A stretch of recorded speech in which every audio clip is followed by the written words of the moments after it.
Bless the Lord, oh my soul, oh my soul, worship His holy name.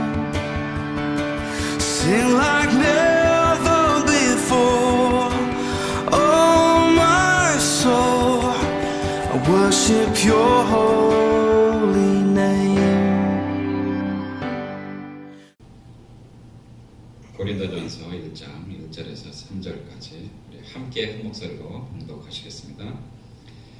하나님의 뜻을 따라 그리스도 예수의 사도로 부르심을 입은 바울과 및 형제 소스데네는 고린도에 있는 하나님의 교회 곧 그리스도 예수 안에서 거룩하여지고 성도라 부르심을 입은 자들과 또 각처에서 우리의 주 곧 저희와 우리의 주 되신 예수 그리스도의 이름을 부르는 모든 자들에게 하나님 우리 아버지와 주 예수 그리스도로조차 은혜와 평강이 있기를 원하노라.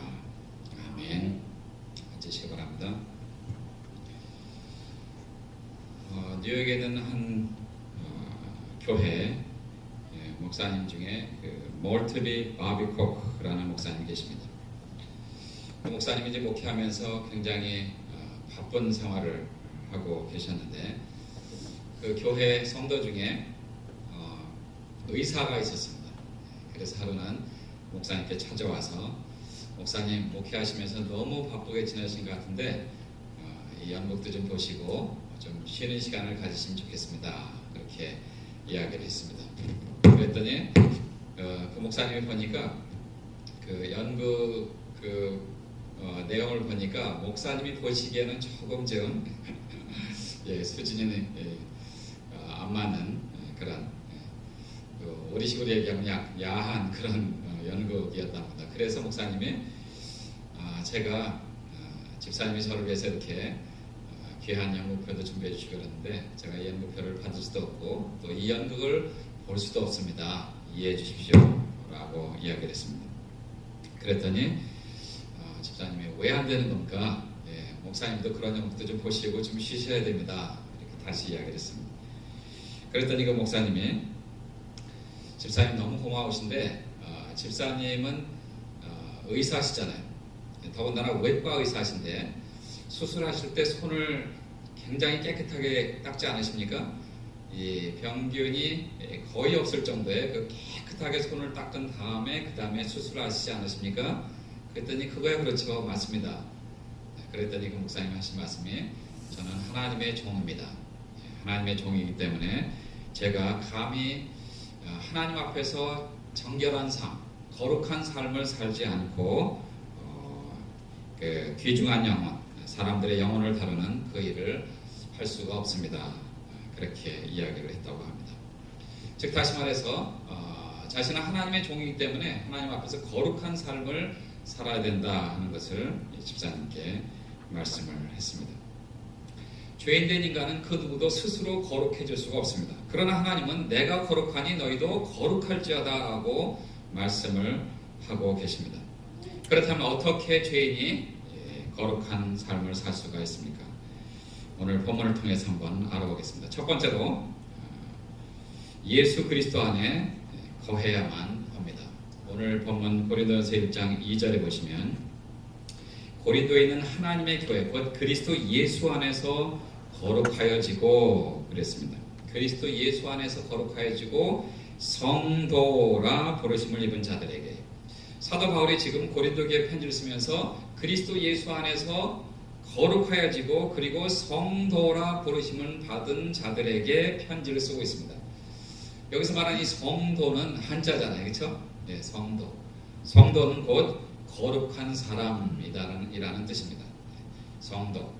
거룩한 사람입니다. 사도 바울은 그래서 이 교회, 지역교회 편지를 쓸 때마다 첫 번째 그 서두에서 그런 말을 굉장히 많이 썼습니다. 예를 들면 빌립보서 1장 1절과 4장 21절에서도 비슷한 말을 합니다. 그리스도 예수 안에서 빌립보에 사는 모든 성도와 모든 거룩한 자와 그리스도 안에서 모든 거룩한 하나님의 자녀들이란 얘기죠. 4장 21절에 보시면 그리스도 안에 있는 성도에게 각각 문안하라. 그리스도 안에 있는 거룩한 사람들에게 각각 문안하라. 그렇게 이야기를 합니다. 이 거룩하다는 이 말은 하나님의 말씀 속에서 우리가 구약과 신약에서 종종 찾아볼 수가 있습니다.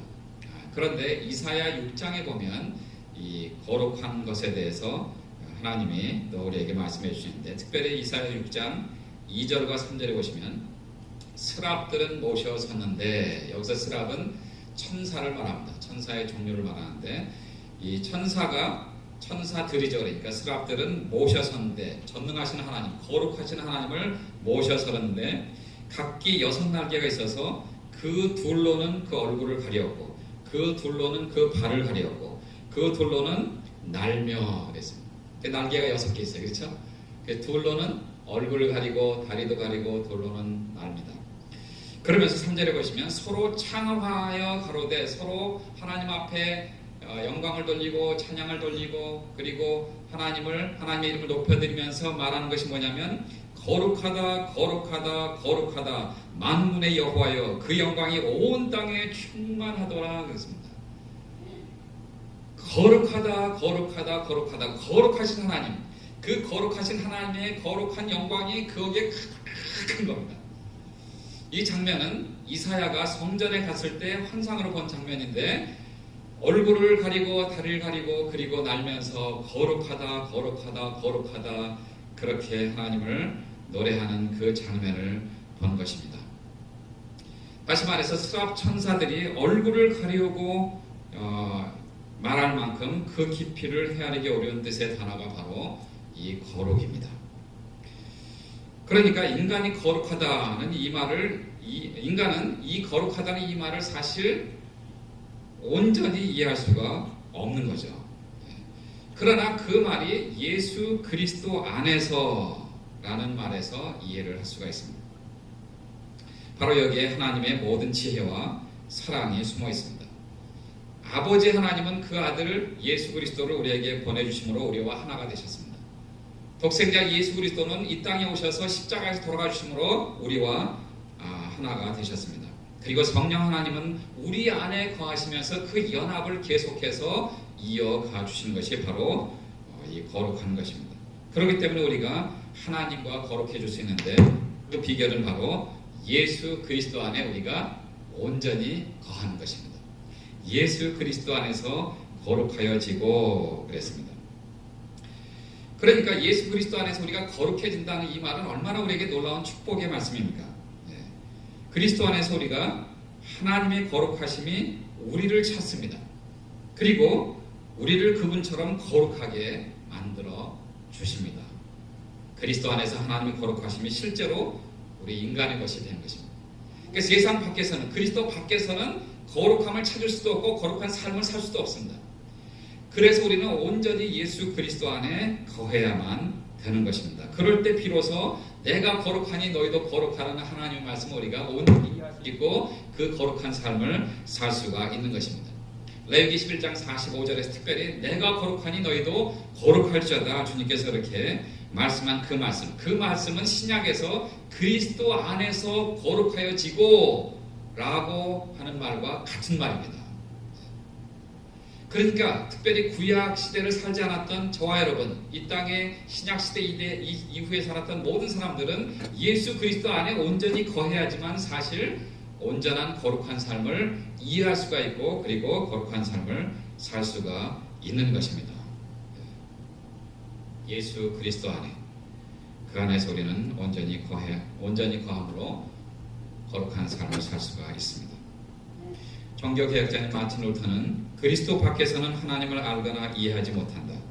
그리스도 없이는 아무도 하나님을 알지 못하고 용서와 은총을 받지 못하며 아버지께 가까이 오지 못한다 라고 했습니다. 예수 그리스도 밖에서는 하나님을 알지도 못하고 하나님의 은혜와 하나님의 은총을 전혀 깨닫지 못합니다. 사실 거룩하신 하나님께서 하나님의 거룩을 우리에게 보여주시지 않으면 인간은 하나님의 거룩을 알 수도 없고 깨닫지도 못하고 거룩한 삶을 살 수도 없는 것입니다. 왜냐하면 예레미야 17장 9절에 보시면 만물보다 거짓되고 심히 부패한 것이 마음이라고 그랬습니다. 우리의 마음은 하나님을 찾기보다는 하나님을 멀어져가는, 그리스도 안에 온전히 거하지 않으면 하나님을 깨닫지 못하고 하나님의 거룩을 경험하지도 못하는 것입니다.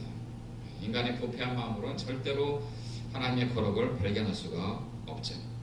그러나 은혜의 하나님은 인간에게 친히 자신의 거룩을 나타내 보여주셨어요. 그것이 바로 예수 그리스도 안에서 우리에게 온전히 보여주신 것입니다. 요한복음 1장 14절에 보시면 말씀이 육신이 되어 우리 가운데 거하심에 우리가 그 영광을 보니 아버지의 독생자의 영광이요 은혜와 진리가 충만하더라 그랬습니다.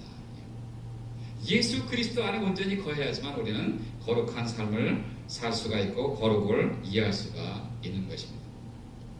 거룩한 삶을 추구했던 그 믿음의 선진들을 쭉 보면 성경에 나오는 그 모든 인물들은 물론 마찬가지지만 역사를 살았던 사람 중에 그 유명한 사람 중에 한 사람인데 그분이 바로 16세기에 도미니칸 수도회에 있었던 평신도 로렌스 형제라는 분입니다. 이분은 이 화려한 삶을 사는 분이 아닙니다. 그냥 수도사로 있으면서 또 높은 지위에 있지도 않고 그냥 그 수도사에서 하나님을 경험하기를 원하고 하나님의 임재를 체험하기를 원하고 그리고 부엌에서 접시를 닦고 이런 그 우리가 생각하는 그런 헛된 일을 하면서도 그런 늘 기뻐하고 행복한 삶을 살았습니다.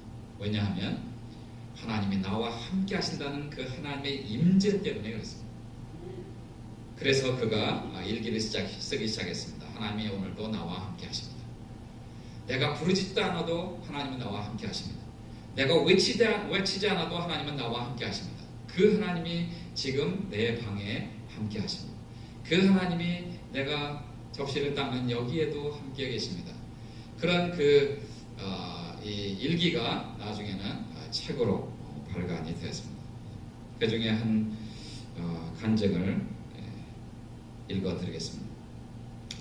당신이 식사할 때든지 친구들과 함께 있을 때라도 당신의 마음을 하나님께 향하게 하라. 잠깐 하나님을 기억하는 것도 하나님께서 받으시기에 충분히 아름다운 것이다. 당신은 크게 외칠 필요가 없다. 하나님은 우리 생각보다 더 가까이 우리와 함께 계신다. 사실 하나님은 성령 하나님으로 우리가 예수 그리스도를 구주와 주로 영접할 때 우리 안에 내재하십니다. 우리 안에 내재하세요. 우리가 예수 그리스도를 구주와 주로 영접하면 성령 하나님이 우리 안에 내재하심으로 우리 몸이 성령이 거하시는 하나님의 전이 되는 것이죠. 그래서 그 거룩하신 하나님, 성령 하나님, 그분은 우리보다 더 가까이 하시고 우리의 호흡보다 더 가까이 계신 분이 바로 우리의 하나님이십니다. 구약에서는 직접 모습을 나타내 보여주신 거룩하신 하나님은 신약에서는 그리스도 안에서 자신의 모습을 나타내 보여주십니다. 그래서 예수님께서도 요한복음 10장 30절에서 나와 아버지는 하나이니라 그렇게 선포하셨습니다. 인간은 하나님을 예수 그리스도 안에서 만날 수가 있죠. 그리고 하나님의 거룩을 경험하며 살 수가 있는 것입니다. 예수 그리스도 안에서 거룩한 삶을 산다는 것은 무엇입니까? 두 번째로 자신은 포기하는 삶을 사는 것을 말합니다. 거룩하게 산다는 것은 곧 구별된 삶을 사는 것을 말합니다. 거룩이라는 단어의 뜻이 구별되다라는 뜻입니다. 그래서 하나님이 내가 거룩하다라고 말씀하신 것은 하나님은 인간이 아니라는 뜻입니다. 하나님은 인간과 구별된 존재라는 것을 말씀해 주십니다. 그래서 구별된 그런 삶을 사시는 구별되신 분, 삶을 사시는 게 아니라 표현을 잘해야 되죠. 구별된 분, 그분이 바로 내가 거룩하니 너희도 거룩하라 라고 말씀하신 것은 사실 우리도 구별된 삶을 살아야 된다는 것을 우리에게 말씀해 주시고 있는 것입니다. 그래서 사실 우리가 거룩한 삶을 살기 위해서는 우리 자신을 포기해야 됩니다. 우리가 예수 그리스도 안에서 사실 하나님 앞에 거룩한 삶을 살 수가 있고 거룩을 추구할 수가 있습니다.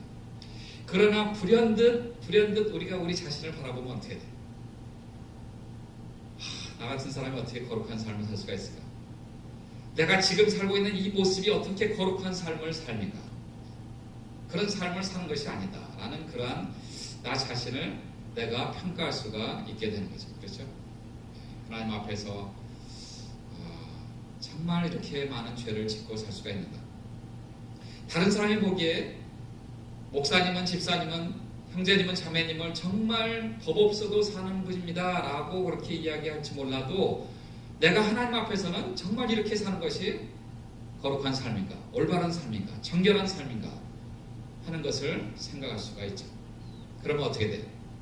나 자신에 대해서 실망하게 되죠. 하나님, 제가 또 하나님 앞에 잘못했습니다. 하나님 앞에 또 죄를 지었습니다. 하나님 용서해 주십시오. 그래도 그렇게 하는 것은 그나마 다행이에요. 그렇죠? 계속 죄를 짓고 또 죄를 짓고 회개하고 죄를 짓고 회개하고 그러다가 나중에는 하나님 벼룩도 낯짝있지 제가 또 어떻게 하나님 앞에 나와서 회개합니까? 그게 바로 저와 여러분의 모습 아닙니까? 그러나 사실 하나님 앞에서는 우리가 우리 자신에 대해서 실망할 필요가 있습니다. 그래서 우리 자신을 포기할 필요가 있어요. 하나님, 나는 절대로 할 수가 없습니다. 내 모습으로는 거룩한 삶을 살 수가 없습니다. 실망하고 좌절하고 포기하고 그래서 주님께로 돌아오는 것입니다. 그래서 주님 앞에 온전히 거하기를 원하는 것입니다. 그래서 주님만 의지합니다 하는 그것이 바로 우리가 하나님 앞에서 꼭 필요한 자세입니다. 사실 우리의 힘으로는 우리가 아무것도 할 수가 없어요. 그러한 모습으로 우리는 요한복음 15장에서 찾아볼 수가 있습니다. 요한복음 15장에서 예수님께서는 포도나무 비유로 우리에게 말씀해 주십니다. 뭐라고 말씀하셨어요? 나는 포도나무요, 너희는 가지다. 내 아버지는 농부다 라고 말씀하십니다. 그러면서 5절에 보시면 나는 포도나무요, 너희는 가지니 저가 내 안에 내가 저 안에 있으면 이 사람은 과실을 많이 맺나니 나를 떠나서 너희가 아무것도 할 수 없음이라 그랬습니다. 나는 포도나무에 너희는 가지라 그랬습니다.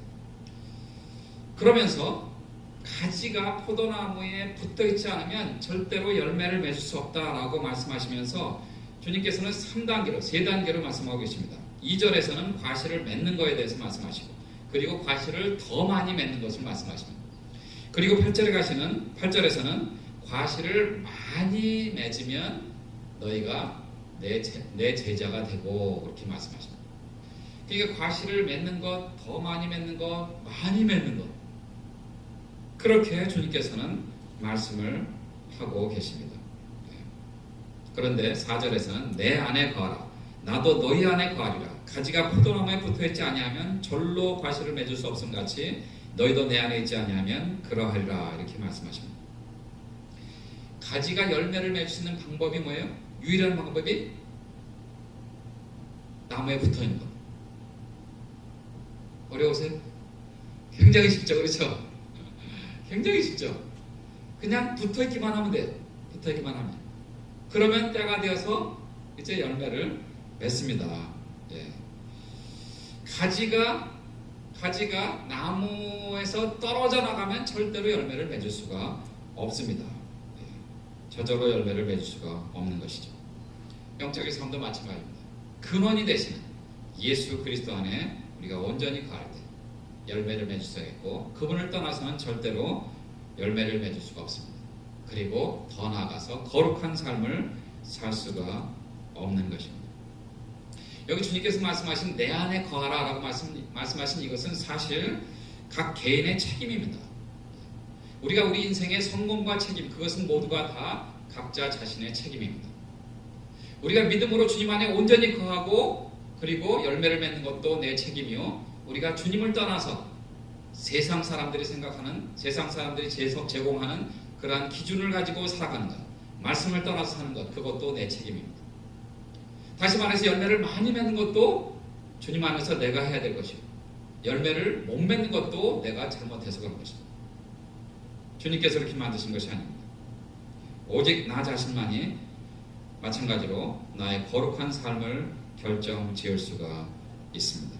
여기서 말하는 이 거한다는 말은 계속적으로 거하는 것을 말합니다. 계속적으로 한 번 딱 거하는 것으로 끝나는 것이 아니라 계속적으로 거하는 것입니다. 그 해답이 바로 요한복음 15장 7절에 있습니다. 너희가 내 안에 거하고 내 말이 너희 안에 거하면 무엇이든지 원하는 대로 구하라 그리하면 이루리라 그랬습니다. 우리가 주님 안에 거하는데 계속해서 거하는데 어떻게 거해요? 거하는 방법이 뭡니까? 하나님의 말씀이 내게 있으면 그 말씀을 통해서 하나님께서 우리에게 말씀해 주시고 그 말씀대로 순종하고 살면 우리가 계속해서 거하는 삶을 살 수가 있고 열매 맺는 삶을 살 수가 있고 그리고 거룩한 삶을 살 수가 있는 것입니다. 과학자들에 의하면 나뭇잎이 푸르름을 유지하기 위해서 1평방 센티미터당 3,000파운드의 힘으로 계속해서 물을 끌어올려야 된다고 합니다. 그래야지만 나뭇잎이 푸르름을 유지할 수가 있습니다. 여러분 나뭇잎 잘 보시면 잎이 바래지고 나중에는 거의 시들어가고 그런 나뭇잎 보시죠. 그럼 넘보는 어떻게 돼요? 넘보는 그런 나뭇잎은 이제 더 이상 필요가 없으니까 그 나뭇잎을 가지 쳐주는 거죠. 그러면 다른 나뭇잎이 그리고 다른 가지가 더 영양분을 잘 받고 나중에 많은 열매를 맺도록 하는 것이죠. 마찬가지입니다. 우리가 주님 안에 거하고 주님의 말씀이 하나님의 말씀이 우리 안에 거할 때 우리는 계속해서 푸르름을 유지할 수 있는 영적인 거룩함을 유지할 수 있고 영적인 푸르름을 유지할 수 있는 그러한 거룩한 삶을 살 수 있는 것입니다. 그것이 바로 비결이에요. 하나님의 말씀이 내게 있어야 되고 그 말씀을 내가 계속해서 순종하는 삶을 사는 것이 계속해서 거하는 것이고 계속해서 거룩한 삶을 사는 것이고 계속해서 열매 맺는 삶을 사는 것이 되는 것입니다. 사도행전 20장 32절에 보시면 내가 지금 너희를 주와 및 그 은혜의 말씀에 부탁하노니 그 말씀에 너희를 능히 든든히 세우사 거룩해 하심을 입은 자든 거룩해 하심을 입은 모든 자 가운데 기업이 있게 하시리라 하겠습니다. 그 말씀이 우리로 하여금 거룩한 삶을 살도록 한다는 것이죠. 디모데전서 4장 5절에서도 하나님의 말씀과 기도로 거룩하여짐이니라 그랬습니다. 하나님의 말씀으로 기도로 우리는 거룩한 삶을 살 수가 있는 것입니다. 요한복음 17장 17절에도 저희를 진리로 거룩하게 하옵소서. 아버지의 말씀은 진리니이다. 하나님의 말씀을 통해서 인간은 거룩해질 수가 있습니다. 그리고 곧 우리가 계속해서 예수 그리스도 안에 거함으로 우리는 거룩한 삶을 살 수가 있는 것입니다. 그렇기 때문에 말씀으로 하루를 시작하고 말씀으로 하루를 맺으시기 바랍니다. 여러분 일어나서 하루를 하나님이 열어주실 때마다 무슨 생각을 하십니까? 저는 올해도 여전히 눈을 뜨자마자 제일 먼저 무릎 꿇고 하나님 새날을 열어주신 것을 감사합니다. 하나님 앞에 먼저 기도합니다. 그리고 교회를 위해서 기도하고 성도 여러분들을 위해서 기도하고 그리고 하나님 말씀을 펴니다. 말씀을 통독하고 그리고 큐티를 하고 주님께 주신 그 말씀을 가지고 내가 오늘 어떻게 살아가야 되는가 그 말씀 속에 있는 진리를 발견하고 그 말씀을 순종하기를 오늘 하루 내가 그 말씀을 순종하고 그렇게 살아가기를 원합니다. 하나님 앞에 그렇게 하루를 시작합니다. 그리고 잠자리에 들기 전에 하나님 오늘 제가 그래도 좀 믿음으로 잘 살 것 같아요. 하나님 앞에 감사하고 하나님 오늘 제가 믿음으로 살기보다는 제 욕심대로 살았습니다. 하나님 용서해 주십시오.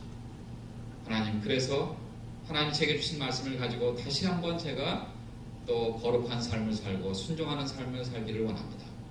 하나님 앞에 기도하고 잠자리에 듭니다.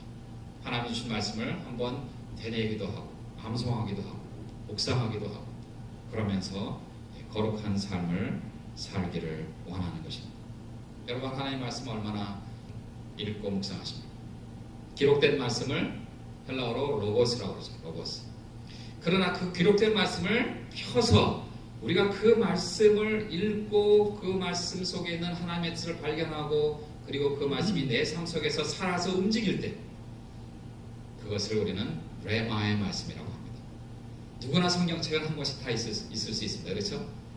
그러나 이 성경 말씀을 읽어야죠. 묵상해야죠. 순종해야죠. 그래야지만 거룩한 삶을 지속해서 유지할 수가 있는 것입니다. 하나님 말씀을 계속해서 읽고 묵상하시기 바랍니다. 그런데 여기서 우리가 조심해야 될 것은 오해하지 말아야 될 것은 열매 그 자체가 전부라고 생각하는 것입니다. 어떤 사람들은 구별된 삶을 살기만 하면 나는 거룩한 삶을 사는 것이다 라고 그렇게 오해할 수 있습니다. 무슨 말이냐면 나는 거짓말을 하지 않으니까 나는 거룩한 삶을 사는 거야. 나는 도적질 하지 않으니까 나는 거룩한 삶을 사는 거야. 나는 방탕한 삶을 살지 않으니까 나는 거룩한 사람이야 라고 생각할 수 있습니다. 그러나 사실 물론 그렇게 구별된 삶을 사는 거 굉장히 중요하죠. 그렇죠? 하나님의 자녀로서 당연히 그렇게 해야 되는 거죠. 그러나 중요한 것은 거룩한 삶이 죄로부터 멀리하는 것, 거기에서부터 시작하는 것이 아닙니다. 거룩한 삶은 바로 예수 그리스도 안에 거할 때부터 시작된다는 사실을 여러분 기억해야 됩니다. 우리가 예수 그리스도 안에 온전히 붙어 있을 때, 포도나무 대신 예수님께 붙어 있을 때, 가지된 우리가 주님께 온전히 붙어 있고 거할 때, 그럴 때 우리는 거룩한 삶을 살 수가 있는 것입니다. 왜냐하면 주님께서 말씀하신 대로 가지가 나무에 붙어 있지 않으면 스스로 열매를 맺을 수 없기 때문에 그렇습니다. 그래서 사도 바울은 로마서 7장 20절과 25절에서 다음과 같이 말합니다. 만일 내가 원치 아니하는 그것을 하면 이를 행하는 자가 내가 아니요 내 속에 거하는 죄니라. 우리 주 예수 그리스도로 말미암아 하나님께 감사하리로다. 그런즉 내 자신이 마음으로는 하나님의 법을, 육신으로는 죄의 법을 섬기노라. 이렇게 고백하면서 죄가 자신을 거룩한 삶을 살지 못하도록 그렇게 만들었고, 그리고 혼자의 힘으로는 절대로 거룩한 삶을 살 수 없음을 솔직히 고백을 했습니다. 또한 여기서 오해하기 쉬운 건 뭐냐면 우리가 스스로 열매를 맺는다고 생각하는 것입니다. 사실 우리는 스스로 열매를 절대로 맺을 수가 없습니다. 나무에 붙어있는 가지는 나무가 주는 영양분을 가지고 우리가 때가 됐을 때 열매를 맺게 되는 것입니다. 다시 말해서 내가 열매를 맺는 것이 아니라 내게 열매가 맺혀져야 되는 것입니다. 특별히 성령의 열매, 하나님의 말씀을 통한 성령의 열매는 내가 맺는 것이 아니라 성령 하나님이 내게 주시는 그 열매가 내 삶을 통해서 믿음으로 맺혀지는 것입니다. 여러분 성령의 열매, 여러분 갈라디아서 5장 22절 23절 말씀 기억나시잖아요. 그렇죠?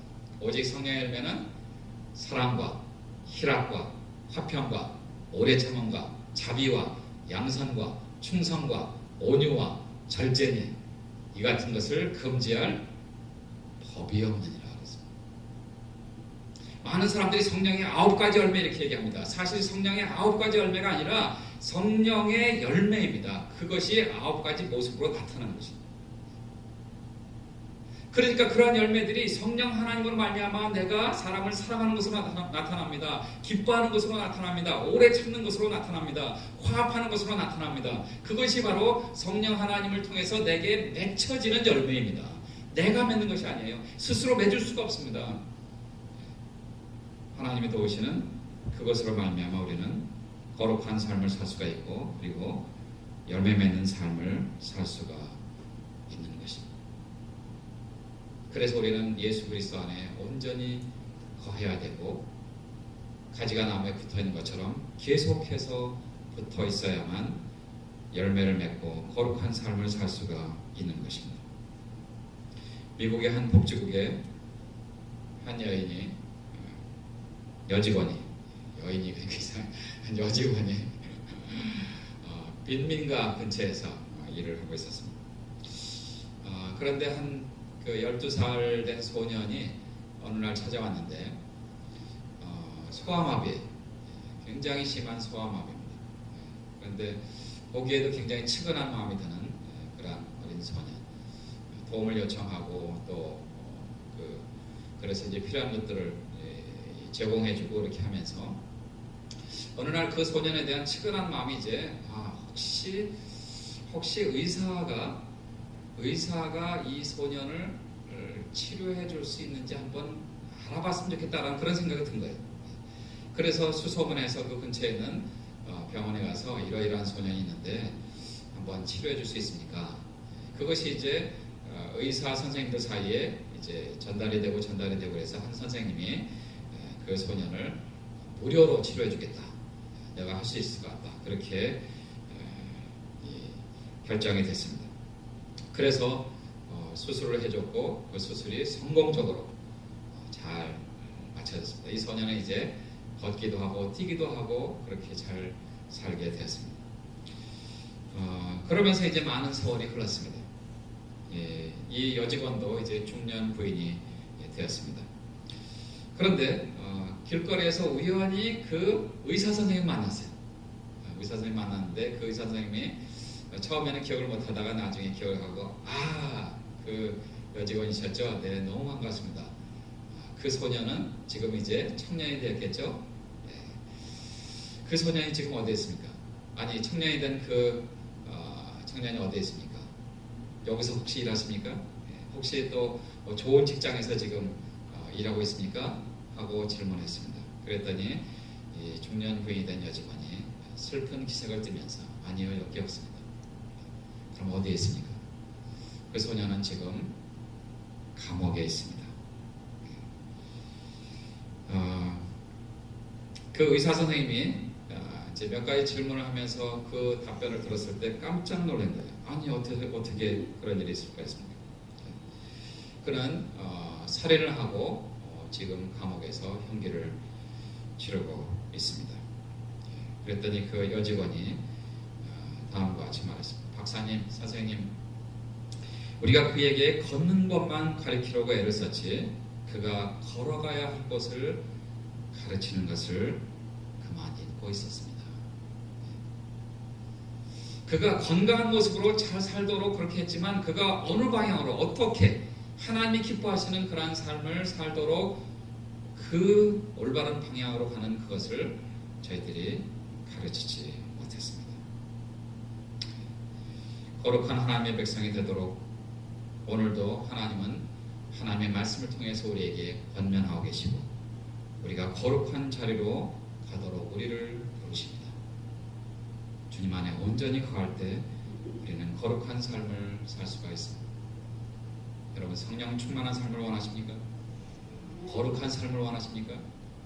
그렇다면 예수 그리스도 그분 안에 온전히 계속적으로 거하시기 바랍니다. 기도하시겠습니다. 살아계신 아버지 하나님, 우리가 예수 그리스도 안에서 우리는 거룩한 삶을 살 수 있는 것을 믿습니다. 하나님의 거룩하신 아들 예수 그리스도께서 내가 뿌리를 내리고 자라갈 대지이며 그리고 양분이 되는 모든 영양분을 끌어올리는 토양이 되십니다. 그분 안에 온전히 거할 수 있도록 도와주시옵소서. 예수 그리스도 안에서 하나님의 거룩하심을 나타내 보여주신 것을 참으로 감사합니다. 오 주님, 내가 거룩하니 너희도 거룩하라고 말씀하신 주님의 말씀을 듣습니다. 주님 안에 온전히 거함으로 우리가 거룩한 삶을 살아가는 2018년도 그리고 나머지 여생이 될 수 있도록 저희들을 받으시고 사용해 주시옵소서. 감사드리며 살아계신 예수님의 이름으로 기도드립니다.